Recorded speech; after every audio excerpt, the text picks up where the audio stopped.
Oke, langsung saja masuk ke materi tentang pertidaksamaan. Nah, di sini kita dalam menyelesaikan pertidaksamaan itu sebenarnya apa sih yang kita lakukan? Untuk menyelesaikan suatu pertidaksamaan itu sebenarnya kita melakukan suatu proses untuk menemukan himpunan semua bilangan real yang membuat pertidaksamaan tersebut benar. Nah, kemudian nanti himpunan solusi dari pertidaksamaan itu biasanya dituliskan ke dalam bentuk interval. Tipe ini. Ke dalam bentuk interval atau gabungan dari beberapa interval. Karena solusi dari pertidaksamaan itu nanti kita tuliskan ke dalam bentuk interval, maka kita harus mengenal interval dulu. Interval itu apa gitu. Contohnya di sini, saya punya interval kayak gini nih. A kurang dari X kurang dari B. Nah, interval ini, pertidaksamaan ini, dia terdiri dari dua pertidaksamaan, yaitu apa? A kurang dari X dan X kurang dari B. Ini pertidaksamaan pertama, yang ini pertidaksamaan kedua. Nah, interval yang seperti ini, dia disebut sebagai interval buka, yang terdiri dari semua bilangan real yang berada di antara A dan B. Nah, karena dia interval buka, berarti tidak termasuk titik ujung. A dan B tidak termasuk. Berarti interval X di antara A dan B ini, nilai X itu hanya di antara A dan B, tidak termasuk A dan B. Nah, interval yang seperti itu disebut sebagai interval buka. Selanjutnya, interval buka tersebut disimbolkan dengan seperti ini, yaitu kurung biasa A, B. Jadi A, B diapit oleh kurung biasa. Selanjutnya, kita juga mengenal pertidaksamaan yang bentuknya kayak gini, yaitu A kurang dari sama dengan X kurang dari sama dengan B. Nah, interval yang seperti ini, dia disebut sebagai interval tutup. Artinya, kalau kita ketemu interval yang bentuknya seperti ini, itu dia interval tutup yang terdiri dari semua bilangan real yang berada di antara A dan B, termasuk A dan B ini juga merupakan di dalam interval itu. Nah, karena dia interval tutup tersebut disimbolkan dengan bentuk seperti ini. Perhatikan bedanya ya. Kalau dia interval buka, maka simbolnya kurung biasa. A, B. Tapi kalau interval tutup, simbolnya jadi kayak gini. Jadi dia kurung siku. A, B. Kayak gini. Nah, interval buka ini tadi sama saja dengan penulisannya seperti ini. X berada di antara A dan B. Tapi kalau interval tutup, X ini berada di antara, di sini ada tanda sama dengannya. A, B. Kayak gini. Itu masalah notasi sama simbol. Nah, kemudian kalau saya punya interval seperti ini, saya gambarkan di dalam garis bilangan, nanti bentuknya kayak gimana? Misalnya di sini saya punya tadi interval A, B. Misalnya A-nya saya ambil min 2, B-nya saya ambil 3. Kalau saya gambar di garis bilangan, saya punya garis bilangan tadi seperti ini, ke arah kanan itu menyatakan semakin positif, ke arah kiri dia menyatakan semakin negatif. Nah, saya punya di sini 0 gitu ya. Kemudian ke arah kanan berarti misalnya 1 grid gitu, ini 1, kemudian ke sini 2, ke sini 3 kayak gitu. Nah, kemudian di sini ada min 2. Min 2 berarti ke arah kiri, di sini min 1, ke sini min 2, ke sini nanti min 3 dan seterusnya gitu ya. Dan ke arah positif juga seterusnya kayak gitu. Nah, tadi saya punya interval buka kayak gini. A, B, di mana A-nya min 2 dan B-nya 3. Berarti saya punya interval buka min 2, 3. Ini bisa saja saya tuliskan tadi notasi lainnya. Jadi, X berada di antara min 2 sampai 3. Nah, kalau menggambarkan ini di dalam bentuk garis bilangan, tadi min 2 kan posisinya di sini. Dia intervalnya interval buka. Kalau interval buka tadi kurungnya kurung biasa. Oh, di sini. Kemudian di antara min 2 sampai 3, 3-nya di sini, dia kurung interval buka, berarti kayak gini.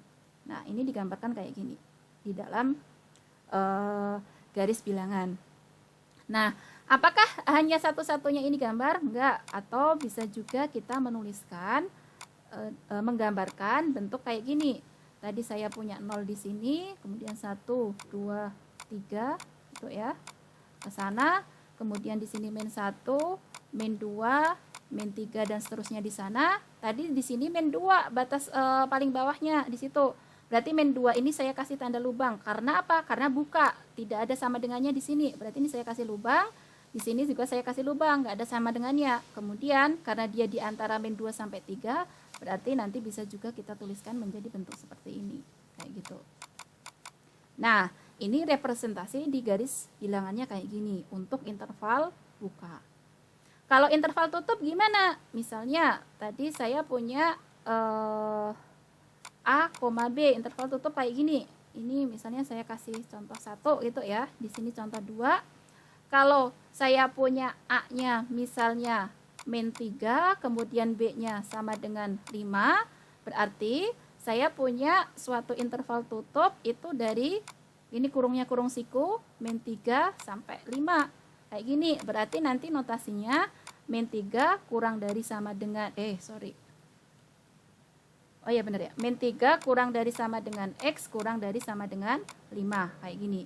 Nah, ini nanti gimana cara menggambar garis bilangannya? Berarti kita gambar garis bilangan ke arah sana sumbu X, ke arah sana sumbu ke arah sana sumbu arah positif, ke arah sana arah negatif. Di sini saya punya 0 misalnya gitu ya. Berarti saya punya grid 1, 2, 3, 4, 5, di sini 5. Kemudian saya punya grid yang ke kiri, ini min 1, min 2, min 3 di sini.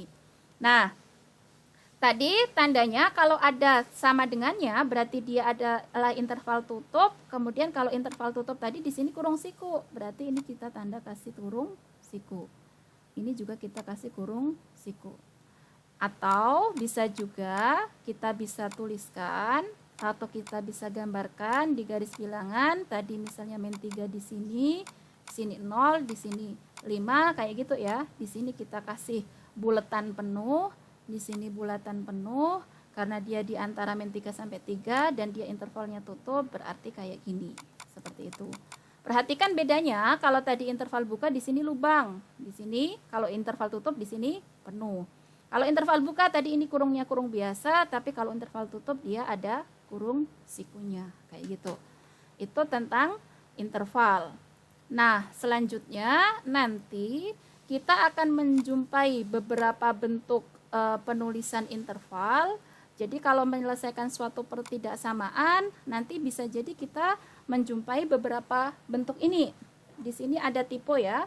Ini notasi himpunan, harusnya himpunan kayak gini. Notasinya ada kurung kurawalnya. Silakan handoutnya dicoret-coret sesuai dengan revisi yang sudah saya sampaikan. Di sini himpunan, berarti kalau himpunan ada kurung kurawalnya. Oke, nanti ketika kita menyelesaikan suatu pertidaksamaan, akan menemui berbagai macam bentuk kombinasi interval. Misalnya, dinotasikan secara himpunan kayak gini nih.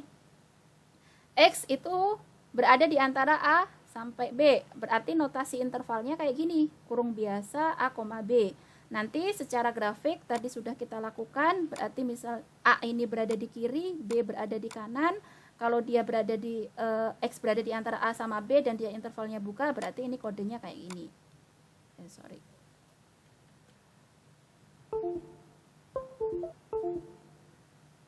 Sebentar, mulai error ya pensilnya, tunggu.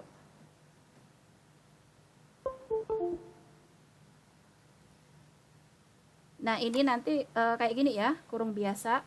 Atau bisa juga kita tuliskan di sini saya punya A, ini berarti bulatan kosong, saya punya B bulatan kosong, kita tuliskan kayak gini. Kayak gitu. Berarti ini posisi X ada di situ.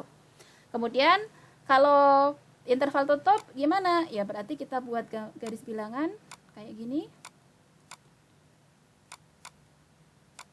Garis bilangan kemudian A.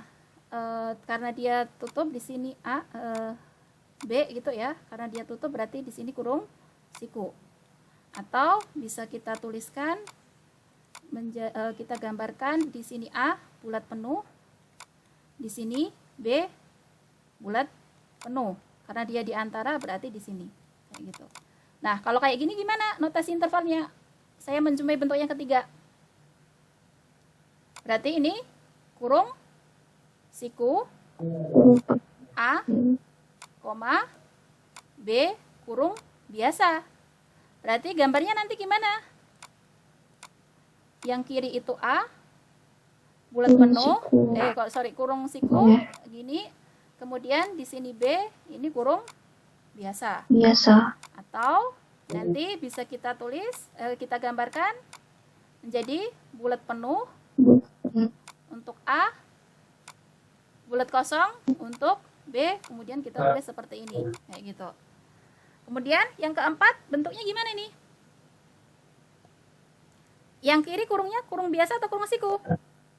Kurung biasa. Kemudian B di sini kurung siku. Nanti gambar sendiri ya. Nah, kalau yang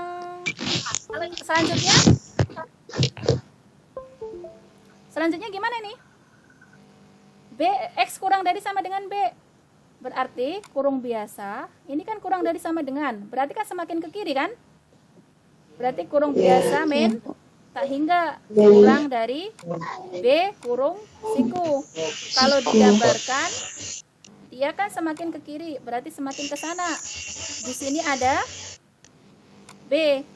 Kemudian B-nya kurung siku. Ini untuk yang ini ya. Ini tadi belum digambar ini.